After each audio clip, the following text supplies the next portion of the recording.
பழனிமலை முருகனுக்கு பண்டாரம் தேடி வரும்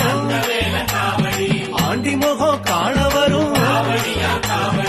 ஆவினன் குடி தேடி வரும் காலடையா வந்த காவடி